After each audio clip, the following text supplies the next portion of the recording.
تیرے تخت کو پلٹ دے گا۔ اب یہ پریشان ہوا، اس نے کہا آج کے بعد جو لڑکا پیدا ہو اسے قتل کر دو۔ ابراہیم علیہ السلام کی ماں جس کا نام شافی تھا،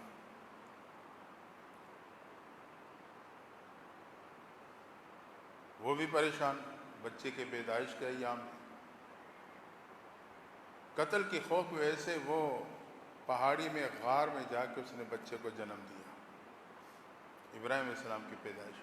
جب ابراہیم علیہ السلام ماں کے پیٹ میں منتقل ہوئے تھے تو نجومیوں نے نمرود کو بتا دیا تھا بچہ ماں کے پیٹ میں آ چکا ہے۔ خیر غار میں ابراہیم علیہ السلام کی پیدائش ہوئی، والدہ روزانہ جاتی دودھ پلا کے آ جاتی، اس خوف سے کہ کوئی اسے قتل نہ کر دے۔ ایک دن گئی تو بچہ انگلی، ابراہیم علیہ السلام اپنی شہادت کی انگلی چوس رہے تھے، گوئے کہ قدرت اس بچے کی پرورش کر رہی تھی، انگلی سے دودھ کی غذا نصیب ہو رہی تھی۔ ماں بتاتی ہے کہ ابراہیم علیہ السلام عجیب کیفیت تھے، ایک دن میں ہفتے جتنے بڑے ہوتے، ہفتے میں مہینے جتنے بڑے ہوئے، مہینے میں سال جتنے بڑے ہو گئے، ایسی تیزی سے پرورش ہوئی۔ جب سمجھداری کو پہنچے تو ماں سے کہنے لگے میرا رب کون ہے؟ ابتدا سے توحید کی دعوت چلائی۔ ماں نے کہا تیرا رب میں ہوں۔ رب کہتے ہیں پالنے والے کو، تو میں تجھے پالتی ہوں۔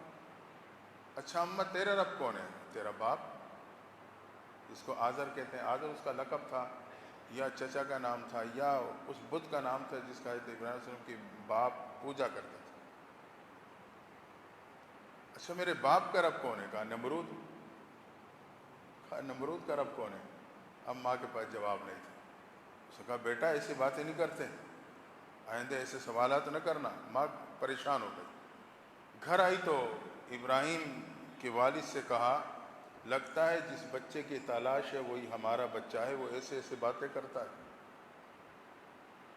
کھٹک گئی بات۔ خیر وہ جلدی سے پرورش ہو رہی تھی تیزی سے، اب وہ جب باہر نکلتے تو دیکھتے مریخ ہے، یہ فلاں سیارہ ہے، یہ فلاں ہے، یہ سورج نکل آیا دن کو،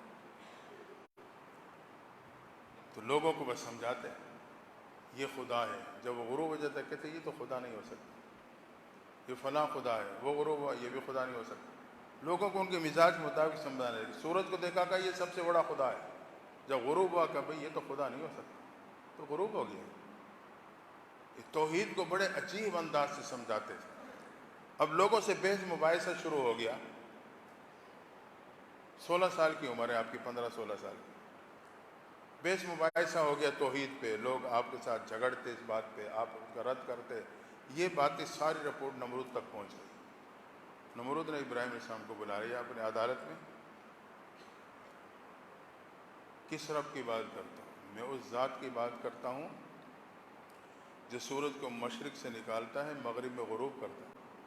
نہیں، پہلے کہا کہ میں اس خدا کی عبادت کرتا ہوں جو زندہ بھی کرتا ہے مارتا بھی ہے۔ نمرود نے کہا یہ تو آسان سی بات، 2 قیدی بلوائے جنہیں سزائے موت ہو چکی تھی، ایک کو قتل کر دیا، ایک کو بری کر دیا، ایک کو میں نے بھی کر دیا۔ ابراہیم علیہ السلام سمجھ گئے یہ سیدھی انگلی سے سمجھنے والا نہیں ہے، احمق ہے، میرے یہ مطلب تو نہیں تھا۔ انہوں نے کہا اچھا میرا رب وہ ہے جو مشرق سے سورج نکالتا ہے مغرب میں غروب کرتا ہے، اگر تو رب ہے تو مغرب سے نکال کے دکھا دے۔ فبہت الذی کفر، نمرود لاجواب ہو گیا۔ اب اس کے بعد جواب نہیں۔ اس موقع پہ بہت لوگ ایمان لے آئے، ابراہیم علیہ السلام کے رب پہ ایمان لے آئے۔ خیر یہ سلسلہ چلتا رہا۔ ایک دن آپ کے والد نے آپ سے کہا، والد کو بھی سمجھاتے رہتے تھے کہ کس مورتیوں کی بتوں کی پوجا کرتے ہو، اللہ کی توحید کی دعوت دیتے تھے۔ ایک دن انہوں نے کہا کہ کل نا ہمارا سالانہ بڑا میلہ ہے باہر میدان میں، جو بت خانے میں بتوں کو سجایا جائے گا، بڑے اچھے اچھے کھانے بنا کے ان کے سامنے رکھیں گے، جب میلے سے واپس آئیں گے پھر وہ کھانا متبرک ہو چکا ہوگا، پھر ہم اس کھانے کو کھائیں گے۔ آپ بھی رکھتے ہو نا، مولوی کے سامنے کھانے رکھتے ہو۔ پتہ نہیں ہم نے بھی دین کو مذاق بنایا ہوا ہے، وہ کوئی کی ہر ایک کا کوئی نہ کوئی بنیاد پیچھے نکلتی ہے۔ بتوں کے سامنے کھانے رکھیں گے، جب واپس آئیں گے وہ متبرک ہو چکے ہوں گے، پھر وہ کھانا ہم خود کھا لیں گے۔ تو آپ ہمارے ساتھ جانا، آپ جب دیکھو گے نا تو آپ کو بھی پتہ چلے گا کیا شان ہوتی ہے۔ ابراہیم علیہ السلام دل ہی دل میں سوچنے لگے کہ بھائی یہ تو موقع مل گیا، کیونکہ ابراہیم علیہ السلام نے کہا تھا کہ میں تمہارے بتوں کو توڑوں گا۔ انہوں نے کہا یہ موقع ہے، دل ہی دل میں پلان بنا لیا۔ خیر جب جانے کا وقت آیا تو باپ نے کہا کہ میلے پہ چلو، کہنے لگا میں بیمار ہوں۔ مفسرین نے لکھا ہے کہ آپ کے دل میں امت کی گمراہی کے غم کی بیماری تھی، تو آپ نے یہ توریہ کیا تھا، یا آپ 2 دن پہلے بیمار تھے تو اس کے کچھ اثرات۔ بعض کہتے ہیں کہ والد صاحب کے ساتھ چل پڑے، تھوڑا سا راستے میں گئے جس طرح اوپر ستاروں کو دیکھنے لگے۔ ان لوگوں کا مزاج جو یہی تھا کہ ستاروں کو دیکھ رہے ہیں باپ متوجہ، پتہ نہیں کیا، دیکھ کے تو وہیں بیٹھ گئے کہ میں بیمار ہوں۔ وہ سمجھو بھائی اسے کوئی ایسی بیماری ہے وہاں دوسروں کے نہ لگ جائے، اس کو نہیں لے کے جاتا، وہیں بیٹھ گئے راستے میں۔ لوگ جاتے گئے جاتے، جب سارے چلے گئے آخر کچھ بوڑھے آ رہے تھے، انہوں نے کہا کہ تمہارے بتوں کی خیر نہیں ہے۔ ابراہیم علیہ السلام نے انہیں دھمکی دے دی کہ آج تمہارے بتوں کی خیر نہیں۔ انہوں نے سنا نہ سنی کر دی، چلے گئے۔ ابراہیم علیہ السلام گئے بت خانے میں، تو کلاڑا توڑا لیا، سارے بت کی ایسی تیسی پھیر دی، جو بڑا بت تھا نا اس کے کندھے پہ کلاڑا رکھا اور واپس آ گئے۔ جب لوگ میلے سے واپس آئے کہ کھانا متبرک ہو چکا ہوگا، اب ہم کھائیں گے مزوں مزوں سے، دیکھا تو وہاں تو ان کے معبودوں کی حالت ہی بری، چورم چور ہو کر سر پھٹا پڑا ہے، کسی کے ہاتھ پاؤں ٹوٹے پڑے ہیں، کسی کی کیا حالت، کسی کی کیا حالت۔ بھائی یہ کیا ہوا، کس نے کیا؟ ابراہیم علیہ السلام بھی وہاں موجود، یہ کس نے کیا؟ ابراہیم علیہ السلام نے کہا اس بڑے سے پوچھو نا جس کے کندھے پہ کلاڑی ہے۔ اب وہ پریشان ایک دوسرے کو دیکھیں، بھائی یہ تو بولتے نہیں، ان سے ہم کیا پوچھیں۔ ابراہیم علیہ السلام نے اس لیے کہا تھا کہ یہ شاید اب ایمان لے آئے کہ واقعی ہمارے معبود تو بولتے نہیں، ہم اسے معبود سمجھتے ہیں، لیکن وہ بھی شرک کفر پہ ڈٹے ہوئے تھے۔ خیر لوگوں نے کہا کہ یہ ابراہیم کا کام ہے، اس نے کہا تھا میں بتوں کو توڑوں گا، یہ اسی نے کیا، اسے جلا دیا جائے آگ میں۔ مختصر یہ کہ پکڑ لیا، سرکاری طور پہ بہت بڑا کنواں کھودا گیا، وہاں لکڑیاں جمع کی جا رہی ہیں۔ کہتے ہیں بعض عورتیں انہیں منتیں مانی تھیں، وہ لکڑیاں وہاں لا کے ڈالتی تھیں کہ ہماری منت پوری ہو جائے گی، یعنی ایسا پروپیگنڈا چلایا گیا۔ آج کل بھی ہیں نا ایسے موقع آتے ہیں، منتیں، گھوڑے کے نیچے سے گزرو گے تو یہ ہو جائے گا، وہاں ڈالو گے تو یہ ہو جائے گا، پتہ نہیں کیا کچھ ہے، بس ہم بھی چل رہے ہیں، ہم نے دین کی حقیقت کو جاننے کی کوشش نہیں کی۔ تو وہاں بھی وہ منتیں مان کے وہاں لا کے لکڑیاں ڈالتے تھے، یہاں ہم لکڑیاں ڈالیں گے ہماری منت پوری ہو جائے گی۔ 12 لکڑیوں کا ایک پہاڑ جمع ہو گیا اور آگ لگا دی گئی ابراہیم علیہ السلام کو ڈالنے۔ اب پریشان بھی ڈالیں کیسے، آگ تو ایسی ہے کہ پرندہ قریب نہیں آ سکتا۔ کہتے ہیں ایک شخص تھا، اس نے کہا کہ منجنیق بناؤ، اسے یوں جھولا دو، یوں کر کے یوں ڈال دو۔ بعض لکھتے ہیں کہ ابلیس آیا انسانی شکل میں، اس نے یہ ساری ترتیب بتلائی، منجنیق تیار کی گئی، اس میں بٹھا کے ابراہیم صلی اللہ علیہ وسلم کو یوں گوئے کے چھوڑا اور وہ جا کے آگ میں گر گئے۔ آپ آگ میں تقریباً 40 سے 50 دن تک رہے ہیں۔ اب آگ تھی اتنی زیادہ، 7 دن گزرنے کے بعد نمرود نے دیکھا کہ اب جائزہ لیتے ہیں کیا صورتحال ہے، آگ بس اب ختم ہونے کو ہے۔ بہت بڑی عمارت کھڑی کی، جو بھی نظام بنایا، اوپر جا کے دیکھتا تھا، پتہ نہیں چلتا تھا۔ اس کے دل میں ڈر تھا کہ ابراہیم کا خدا اب بھی اسے بچا لے گا تو پھر میری خیر نہیں ہے۔ اس کا اظہار نہیں کر سکتا تھا اپنے وزیروں کے سامنے، وہ کہیں گے کیسے ڈرپوک ہے، اور دبے الفاظوں میں اظہار کرتا تو وہ کہتے ہیں یار اب اس میں کوئی بچ سکتا ہے، اس آگ میں گیا ختم ابراہیم علیہ السلام، کیوں پریشان ہوتا؟ اس نے کہا نہیں، اگر اب بچ گیا تو میری خیر نہیں۔ خیر اس نے ایک دفعہ بڑے توجہ سے بلندی پہ جا کے جو دیکھا، تو اللہ نے دکھانا تو دکھا دیا، تو وہاں تو سبزہ ہے، پھول کھلے ہوئے ہیں، پانی کا چشمہ جاری ابراہیم علیہ السلام کے ارد گرد، ایک خوبصورت گلشن آباد۔ یہ پریشان ہو گیا۔ اللہ کی شان 40 سے 50 دن ابراہیم علیہ السلام جو ریت کے خاک کا ڈھیر بن گیا تو اس میں سے نکل آئے۔ انہیں تو یہ نظر آتا تھا نا آگے اندر اللہ نے آگ کو حکم دے دیا تھا یا نار کونی برداً وسلام علی ابراہیم، میرے ابراہیم پہ ٹھنڈی ہو جانا۔ کہتے ہیں جب آپ کو ڈالے جانے لگا تو زمین اور آسمان کی مخلوق چیخ رہی تھی کہ خلیل آگ میں جا رہا ہے۔ فرشتے آئے، اللہ نے کہا جاؤ خلیل سے پوچھ لو کوئی مدد کرنی ہے تو کرو، آپ کے وہ فرشتے ہیں بارش برسانے والے دوسرے چیز. آپ نے کہا نہیں، وہ رب دیکھ رہا ہے، وہ جانتا ہے، مجھے مدد چاہیے لیکن اسی سے چاہیے، تمہیں تمہارے سے نہیں چاہیے. خیر آگ گلی گلزار ہو گئی، آپ نکل آئے باہر. آپ نے پھر وہی توحید کی دعوت دینا شروع کر دی جو آپ کا مزاج تھا. سلسلہ چلتا رہا. نمرود کو بھی پھر آپ نے دوبارہ دعوت دی، تو نمرود نے جب یہ سب کچھ دیکھ لیا تھا نا، اب اس کے دل کچھ نرم ہونے لگا. اس نے کہا مجھے 3 دن کی مہلت دو سوچنے کے لیے. قریب تھا کہ وہ ایمان لے آتے، لیکن اس کے جو وزیر مشیر تھے نا، اس نے کہا تو خود اتنا بڑا خدا ہے، اب تو دوسرے کے سامنے جھکے گا. اسے غیرت دلوائی، وہ بس ایمان کے قریب آتے آتے پیچھے ہٹ گیا. اس نے ابراہیم علیہ السلام سے کہا کہ میرا لشکر جتنا لشکر کسی کا نہیں ہے، سب سے بڑی خدائی میری ہے. مختصر ہے کہ اس نے صاف انکار کر دیا. ابراہیم علیہ السلام نے کہا میرا رب کے لشکر بہت بڑے. اس نے کہا لے آ میں اپنے رب کا لشکر دیکھتا ہوں کتنے بڑے. ابراہیم علیہ السلام نے کہا ٹھیک ہے. جبریل امین نے آپ کو چند دن بعد اطلاع کر دی کہ نمرود کو بتا دو لشکر آنے والا ہے اللہ کا. جب بتایا تو نمرود نے 3 دن کی مہلت مانگی. 3 دن میں اس نے اپنے فوجی جمع کیے میدان میں، بڑا میدان میں لاکھوں کی تعداد میں جمع کر لیا جنگجو. جب وقت آیا تو اللہ تعالیٰ کی طرف سے جو لشکر آیا وہ مچھروں کا لشکر تھا. مچھر تھے کہہ رہے جب وہ آئے تو بالکل سورج چھپ گیا، اندھیرا ہو گیا اتنی زیادہ تعداد میں. اور یہ اب اس کو سمجھنا آسان ہے، جیسے ڈنگی مچھر ہے، اب دیکھو نا وہ صرف کاٹتا ہے تو کیا کر دیتا ہے، انسان کی اپنی موت اور زندگی کے کشمکش میں انسان چلے جاتا ہے، وائٹ سے ختم ہو جاتے ہیں. تو وہ جو مچھر تھا کہ وہ جہاں بیٹھتا وہاں کی گوشت کو نوچ لیتا تھا.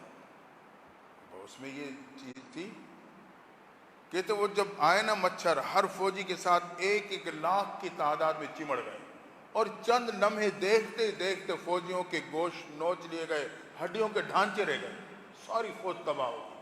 اب نمرود بھاگا گھر. مفسرین نے لکھا ہے جا کے بیوی کے پیچھے چھپ گیا. اتنے میں دیکھا کہ مچھر اندر داخل ہو گیا. اس نے کہا یہ جانور ہے وہ جس نے ساری فوج کو ختم کر دیا. یہ کہہ ہی رہا تھا کہ وہ لنگڑا مچھر تھا، اس کے ناک کے اندر سے دماغ میں چلا گیا. اللہ تعالیٰ نے نمونہ بنانا ہوتا ہے، عبرت بنانی ہوتی. دماغ میں گیا تو وہ دماغ کو چاٹے. اب نمرود اپنے خدام سے غلاموں سے اپنے سر پہ جوتے مرواتا تھا، پھر اسے سکون آتا تھا، جوتے مرواتا تھا. اور اسی حالت میں کچھ عرصے بعد نمرود مردار ہو گیا. بہرحال ابراہیم علیہ السلام نے دیکھا کہ قوم نہیں مانتی، آپ نے وہاں سے ہجرت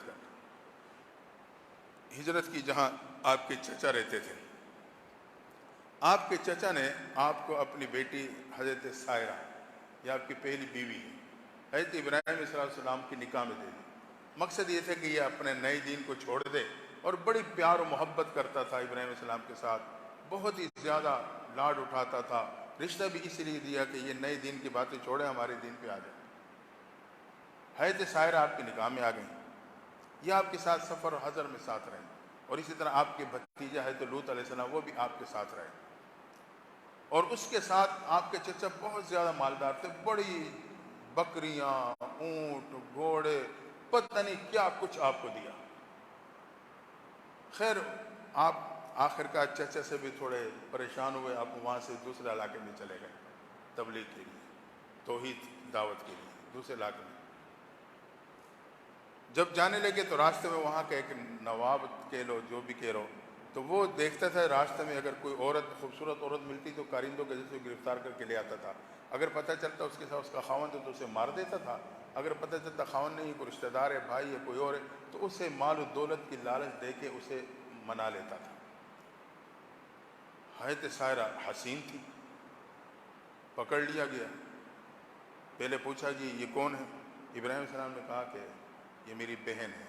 حضرت سائرہ کو بھی بتایا ہوا تھا کہ اگر ایسا موقع بنے تو آپ کہنے میرا بھائی ہے. انما المؤمنون اخوہ، یعنی شرعی اعتبار سے سارے ایک دوسرے کے بھائی بھائی ہیں. آپ نے یہ توریہ کیا تھا، آپ نے 3 جگہ توریہ کیا ہے ابراہیم علیہ السلام نے، ایک وہ بتوں کے موقع پہ، ایک اپنی بیماری کے موقع پہ، ایک اس موقع پہ. خیر اسے لے گئے. کہ اس نے جب گناہ کے ارادے سے اس کی طرف بڑھنے لگا تو جسم شل ہو گیا. اب چیخے چلائے, اسے کہے مجھے معاف کر دو, مجھے معاف کر دو. حضرت سارے نے دعا مانگی, ٹھیک ہو گیا. ٹھیک ہوئے تو پھر وہ غلط ارادے سے بڑھنے لگا, پھر جسم شل ہو گیا, پھر معافی مانگنے لگا. 3 دفعہ ایسا ہوا. پہلے تو سمجھا یہ کچھ جادوگرنی ہے, پھر اسے یقین ہو گیا یہ جادوگرنی نہیں, کو اللہ کی ولی خاتون. اور اللہ نے حضرت سارہ ابراہیم السلام کے درمیان میں جتنے پردے تھے نا وہ سارے ہٹا دیے. حضرت ابراہیم السلام سارا منظر دیکھ رہے ہیں تاکہ خلیل اللہ کے ذہن میں کوئی خلش نہ آ جائے. رب یہ چاہتا تھا, سارا منظر ابراہیم السلام دور سے دیکھ رہے ہیں. اب وہ بادشاہ نے کہا کہ یہ تو کوئی وقت کی ولی خاتون. اس نے کیا کیا, وہ عقیدت میں آ گیا, احترام, بڑے عزت کے ساتھ رخصت کرتے ہوئے اس نے اپنی بیٹی جس کا نام ہاجرہ تھا, یہ ہاجرہ یہ لونڈی نہیں تھی, یہ شہزادی تھی, علاقے کے بادشاہ کی بیٹی تھی. اس نے اپنی بیٹی ہاجرہ یہ کہہ کر اس سے بہتر ہے کہ کسی محل کی ملکہ بنے, اس سے بہتر ہے کہ یہ اس اللہ کی ولی اللہ کی خادمہ بن جائے. تو حضرت ابراہیم کو نکاح میں دے دیا حضرت سارہ کی خدمت کے لیے. اس دور میں جو چھوٹی بیوی ہوتی تھی وہ بڑی کی خدمت کرتی تھی, تو انہیں نکاح میں دیا کہ اس کی خدمت کرے گی, یہ اللہ کی نیک بندی ہے, ولی, واقعی ولی تھی وہ. تو حضرت ہاجرہ حضرت ابراہیم السلام کے نکاح میں آ گئے. حضرت اسحاق علیہ السلام حضرت سائرہ سے پیدا ہوا ہے, حضرت اسماعیل علیہ السلام حضرت ہاجرہ سے پیدا ہوا ہے. اللہ کی شان حضرت اسماعیل پیدا ہوا ہے, حضرت اسحاق علیہ السلام بعد میں پیدا ہوئے. تو خیر یہ, اور اس کے ساتھ اپنی بیٹی کے ساتھ بہت زیادہ مال و دولت بھی دے دی. اس وقت مال و دولت زیادہ تر یہ جانور, بکریاں, یہ اس صورت میں ہوا کرتی, یہ بھی دے دی. اب ابراہیم السلام کے ساتھ بڑا ریوڑ بکریوں کا, جانوروں کا. خیر اللہ نے مکہ بسانا تھا تو حضرت اسماعیل کو وہاں بسا دیا, اور یہ ابراہیم السلام وہاں سے اس ترتیب کے ساتھ چل پڑے. تفصیل اس میں کافی زیادہ ہے, میں اس کو سمیٹنے کی کوشش کر رہا ہوں. وہ کہتے ہیں نا کہ ایک موقع پہ ابراہیم السلام بکریاں چرا رہے تھے تو فرشتوں نے کہا یا اللہ یہ کیسا خلیل ہے, اتنا بڑا ریوڑ بکریوں کا, اتنی مال و دولت, بڑی دنیا ہے اس کے پاس. اللہ نے کہا آزما چکا ہوں, تم نے آزمانا ہے تو جا کے آزما لو, جاؤ اس کے سامنے میرا نام لو, پھر دیکھنا میرے نام کے کیا دام لگاتا ہے. کہتے فرشتے آیا, انسانی شکل میں ایک طرف بیٹھ گیا میدان میں. ابراہیم علیہ السلام بکریاں چرا رہے ہیں, بڑا ریوڑ بکریوں, اللہ کا نام لیا. حضرت ابراہیم تڑپ گئے کہ میرے محبوب کا نام کس نے لیا. تلاش کرتے رہے, ایک نوجوان بیٹھا اس کے پاس, میرے محبوب کا نام تو نے لیا ہمارے لیے, ایک دو دوبارہ تو سنا دے. خلیل کیا دو گے, محبوب کا نام سناؤ کیا دو گے, بکریوں کا آدھا ریوڑ تیرا. اس نے جب دوبارہ اللہ کا نام لیا مستی میں آ کے تو حضرت خلیل تو اور تڑپ گئے. محبت جو محبت کی چنگاری شعلہ بن گئی. اس نے کہا میرے محبوب کا نام ایک بار پھر سنا دیں. خلیل اب کیا دو گے, باقی ریوڑ بھی تمہارا, محبوب کا نام سنا دینا, یہ بکریاں بھی تیری. اس نے پھر نام لیا اپنے جذبے میں, اور بے قرار ہو گئے, کہا ایک بار پھر سناؤ. اس نے کہا خلیل اب تو دینے کے لیے کچھ نہیں, کیا دو گے. اس نے کہا تم مجھے میرے محبوب کا نام سنائے گا, ابراہیم چرواہے کے طور پہ تیری بکریوں کو چرائے گا. میں اپنے آپ کو پیش کرتا ہوں, میں تیری بکریاں چرایا کروں گا, غلام بن جاؤں گا. بہرحال یہ ایک محبت کا انداز تھا ابراہیم علیہ السلام کا. تو اس میں بنیادی طور پہ ہم آپ کو یہ بتائے گا کہ نمرود جو قارون مال و دولت کے باوجود ہلاک ہوا, نمرود اپنی طاقت, پاور اور حکمرانی اور قوم پہ گرفت کے باوجود نافرمانی کی, تو آخر کار اس کا انجام ہلاکت نکلا. تو ہمیں اور آپ کو متوجہ کیا جا رہا ہے کہ ہم اور آپ بھی غفلت سے بچیں اور قرآن کے ساتھ اپنا تعلق پیدا کر لیں. دعا ہے اللہ تعالیٰ ہم سب کو عمل کی توفیق عطا فرمائے. اللہم صلی علی سیدنا محمد وعلی آل سیدنا محمد وبارک وسلم. یا اللہ قرآن سننے سنانے کو قبول فرما, کمی کوتاہی کو معاف فرما. قرآن اور رمضان کے روزے کی شفاعت نصیب فرما, رمضان مبارک کی برکات عطا فرما, تمام بیماروں کو شفا عطا فرما, پریشان حال کی پریشانی کو دور فرما. حاضرین کو حرمین شریفین کی قبولیت والے حاضرین نصیب فرما. صلی اللہ تعالی علی خیر خلقہ محمد وآلہ وصحبہ اجمعین.